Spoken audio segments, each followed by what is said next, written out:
Recording there. So there we go. 3, 2, and 1. Well, Mayor Katie, welcome back to Mayors Monday here at WSAU, WSAU.com. And as we record this, have streets melting. Snow is slowly but surely disappearing before our eyes, which is, of course, a good sign as far as street budgets and things like that are concerned. And I'm sure that's got a lot of people itching and wanting to get outside. And of course, even more people are itching and wondering when COVID-19 is Oh is going yeah. to be over. So I guess first off, was just ask you, as far as street budgets and street work and things like that goes, where are we sitting right now? Oh, Because I know we've got to be in a better position than we yeah. were at this time in the last 2 years. Right. Yeah. So, haven't used a ton of salt, haven't used a lot of overtime. There really hasn't been a lot of snow to deal with. So we're sitting pretty good right now. I don't want to get too excited because obviously over the last several years, we've always had that 20 inches of snow in April kind of thing going on. So I don't want to tempt fates. But yeah, we just really haven't had. I know I'm super pumped that it's not 20 below zero. Yeah. Been outside a little bit with my jacket unzipped. But yeah, I'm with everyone itching for the post-COVID, post-cold, bring on the spring and summer vibes. Yeah, absolutely. And I know that's one thing that everybody has been just kind of keeping their eye on, whether it's the folks at Wausau events, whether it's you yourself when it comes to city operations and the reopening of buildings and things like that. We did just have an election. Many people may or may not have known that it actually happened because our voter turnout statewide was well under 10%. Yeah, Just for single the percentage points. Let's get this together. We've got 40 some days until election day. Let's Yes. go. Did you learn anything after the state superintendent primary? I assume things went fairly smoothly here in Wausau, especially not having any other primaries to contend with. Yeah, it was very smooth. We still had a couple thousand people who are voting absentee, which is great. It's easy and you can get your ballot delivered to you and you won't forget. We had a bunch of people vote in person, absentee, and then, it was lightly attended on election day, single percentage points of turnout, but it's good. I feel good about moving into the next election. I actually did invite our representatives to join us for central count because I saw that it was in the governor's budget to kind of expand that count by a day. And I thought, this is something where we could have bipartisan support.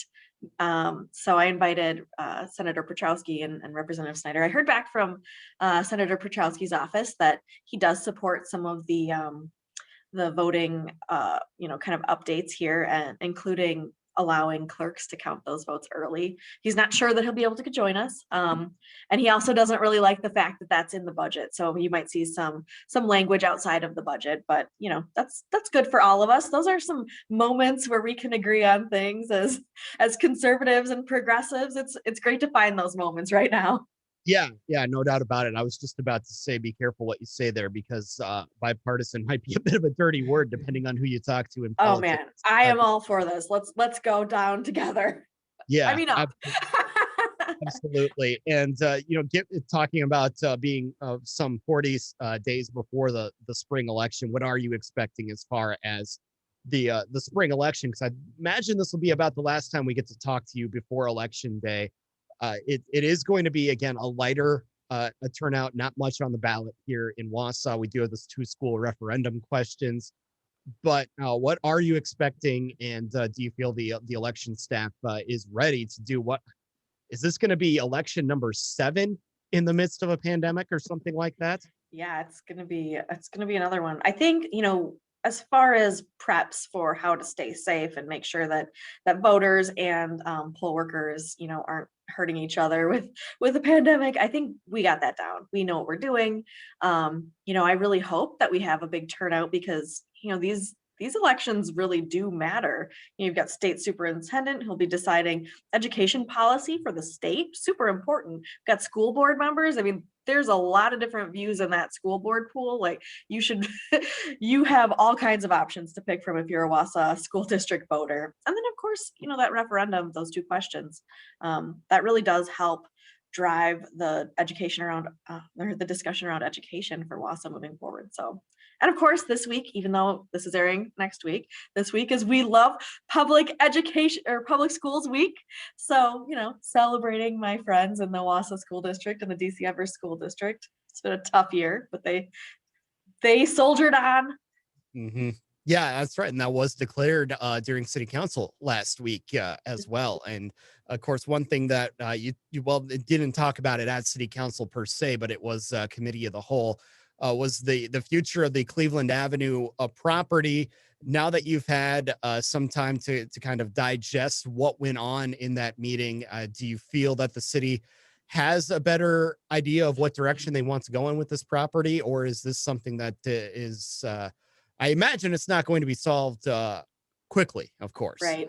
Yeah, this is one of those issues that's going to take a bit of time to unravel and really decide strategically what we want going on there. So last night was step one, get everyone on the same page with the information. We were talking a little bit before this recording started, but there's a lot of scientific information and not everyone is maybe at the same level of interpreting that, me included. So it's good that we all got together. We understand what we think we see. So I think moving forward, we'll see more testing results, right? We'll talk about those probably at another committee of the whole meeting. I would really like to see kind of a facilitated ideation work session with that council. We did that on the county board when we were looking at North Central, and I thought that was really helpful to kind of get everybody's feelings about what direction should we be going. So I would like to see that. So I'm trying to talk our council president into it. We're going to have some committee assignments coming out of this. We still have those RFPs. That's probably the thing that drives me the most crazy about this whole situation is that, last year, the council at the time requested some responses for RFPs. So not only are we sitting here with, okay, do we clean it up? How much do we clean it up? We also have two businesses, two organizations who have expressed their interest in it. So now we have to manage both what we think is right with the relationships and what they want to do with it. So, it adds that layer to it that feels like it wasn't a necessary thing to do at the time last year. But, we're going to move forward. We're going to consider what they need and what we need. And hopefully we'll get to a good place. The rezoning discussion is still happening at Plan Commission. So I look at that as kind of housekeeping. I don't see any problem with changing it to what it was in 2017. And one question that I think a lot of people in the community might have, and this may, from a local government standpoint, it may seem like a silly question to some, but we want to make sure everybody's on the same level with this community wide. You mentioned the rezoning, the RFPs and things like that. The first thing I wanted to ask you was, how binding are those RFPs? Of course, the city has them in their hands, but that doesn't mean that they need to do anything with them, correct? No, yeah, we don't have to do anything with them. Now, what is, we went out asking for these. So, as a relationship manager, it's not awesome to constantly be putting out RFPs and then saying, just kidding, we don't want anything. But you know what? I think everybody understands that we've changed a lot of roles in the city over the last year since that happened. And people have different expectations for how they will be able to participate and engage the community. It is tough though, from that kind of relationship standpoint. You don't want to constantly be doing this. You don't want to get a reputation for being a municipality that's so difficult to work with. Why would you even respond to any RFPs? But again, our ultimate goal, we have to do what's right for the city, whatever that is. And the council needs to help decide that. And then as far as the rezoning goes, and this is going to be something that could, from the way I understand it, it could actually happen fairly quickly because it would involve public hearings at the Plan Commission, and then it would just need to pass the council. Is that correct? Yeah, so I didn't hear about this until I would say the weekend before Plan Commission. So of course, I'm wondering, what do I do here? I can't, there's statutory applications for how you notice a public hearing on a rezone. You can't just decide, all right, I'm going to rezone this, put it on the agenda, tomorrow we're doing it. Mhm. So what I could do, I'm the chair of Plan Commission, if folks listening don't understand that process, but I'm the chair, so I kind of help put the agenda together. I said, well, let's put it on the agenda. Let's ask the Plan Commission if they think we should move forward with a public hearing. That also gives the community an opportunity to speak to Plan Commission because it's agendized. So that was what we heard. Overwhelmingly, people just want it pushed back to what it was in 2017. Realistically, if we move forward with the rezone, it'll be the fourth rezone of that property in the last 5 years. So it's not hard to do, and it could change in the future, but if it makes people and the public feel better about going back to what was intended, I'm fine with that. I look at this as kind of housekeeping and making sure that we're doing what the public has anticipated and we've told the public we're doing. So at least there's that part of this equation, which Yeah. could be pretty cut and dry. To the Yeah. soil testing, the remediation, that's a whole nother deal. Yeah, so the remediation, it really depends on what the council wants to do moving forward. It's much more straightforward as far as remediation goes. At least this is what I'm hearing from the experts, that the remediation is, it's mostly about removing the soil and or capping it. It's not, craft cleaners is a good example. They just closed that after 10 years and $500,000, more than $500,000 in cleanup costs, and that was a lot smaller. So, you know, that was a little more complicated. This one's a little bit bigger. So again, the council needs to decide what they want to do with that property. And you know, again, the extra layers, the added political layers of having those RFPs, of having people, um, you know, it's going to be a good discussion. We'll have a bunch of them. Yeah, absolutely. And people may say that it's ad nauseum. People may say that it's That's government, man. unnecessary, but You've watched enough meetings to know. thank you. Thank you. I was just going to say that. Yes, it is government. The other part of this is you want to get this right because Yeah. redevelopment, while it's a sexy term as far as cities go, especially cities with riverfront property like Wausau, it's expensive. And you don't want to do this again in 10 or 15 years. Yeah. Oh, yeah. My goal is to make sure there are as few continuing obligations after we're done with this one, as far as the city is concerned, as possible. And so that's the way I'm going to put it. Let's get it right. Let's finish it up. I'm not going to saddle, my predecessors in 2 decades with dealing with this again. At least I hope I'm not. 2 decades. Okay. So you're giving us a timeline. Oh my gosh, please don't read into that one. We just talked about this too. Like, my hair is so gray. I look like second term Obama already. It has not even been a year. Okay, you said it. You said it. You said it, not I me. did say Okay. it. Yes. Yes. Well, you can't really see in Zoom, so we're no, good. not really. Maybe Lastly, before the pandemic is over, I should fix that. it's okay. I mean, when we do Zoom like this, people can see that I only like to shave once a week or so, and I only like to get a haircut about once every Yeah, 4 months. you do you, sir. Take the hat off. But weirdos all over the place. And there's another Katie Rosenberg Twitter reference.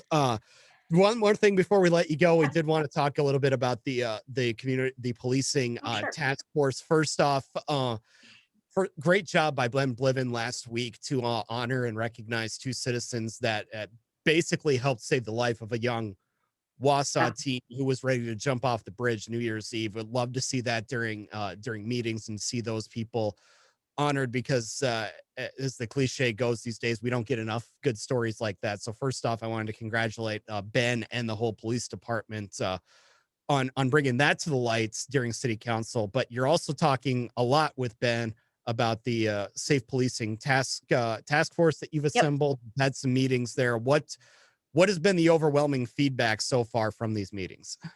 Oh man. So I would say there are a lot of people, I haven't read the written feedback yet, and I expect that to be a little bit different. Just, you don't, people can be anonymous. So maybe they'll feel more free, but we've had a lot of positive interactions that people are reporting with police. We've had a lot of people with questions about what does recruiting look like, you know, what does community policing even mean? I even had some questions about like, well, why aren't you doing this with the sheriff's department? So, this is this is a discussion that includes a lot of the justice system and law enforcement across the board, not just police, but we're trying to stay laser focused on Wausau Police because that's what we have control over and we can work on. So it's been good so far. We had a really great session in Hmong language. Just over the weekend. And then moving forward on the 6th of March, we'll have a Spanish language session as well. So it's been great. We're holding 7 of these. I feel good about the direction we're going. And again, like this is probably you're sick of hearing me say this, but like the way I want to be responsive to the community is to not react to current events, happening. So when you see people making sweeping claims and you need to do this right now, my immediate thought is like, okay, what is the goal of that? How do we methodically make sure that we're doing the right things for our citizens? And how do we make sure we're including people that maybe don't agree with that thing, but I might have an immediate reaction to? So again, responsive, not reactive. I'm hoping that sometime late summer, early fall, we'll have a series of recommendations from this committee, and we'll be talking about it. So again, methodical, researched, strategic, all the annoying buzzwords I like to use. Yeah, not just immediately cutting the entire police department budget on Yeah, a whim that's or something like yeah. that, which is They do a lot of good for our community, so we want to make sure that we have the yeah. resources to be responsive to everybody. But Mm, if there are ways to be better and continue that pursuit of excellence, that's what we want to do. absolutely. And I think we can say it over and over again as well. And I don't know that it's any sort of cliche or rhetoric, but having Ben Bliven at the head of this department as well, and the way that he sees policing is also a good thing for this community. Yeah, he's really great, and Wasa's really lucky. That was a good call on behalf of the Police and Fire Commission to hire him. Mhm. Absolutely. Well, Mayor Katie, we appreciate the time as always. We'll look forward to again chatting in the future, and hopefully again being in the same room and having these get-togethers in Maybe. person instead of this way in the near future. Sounds great to me. Have a great week.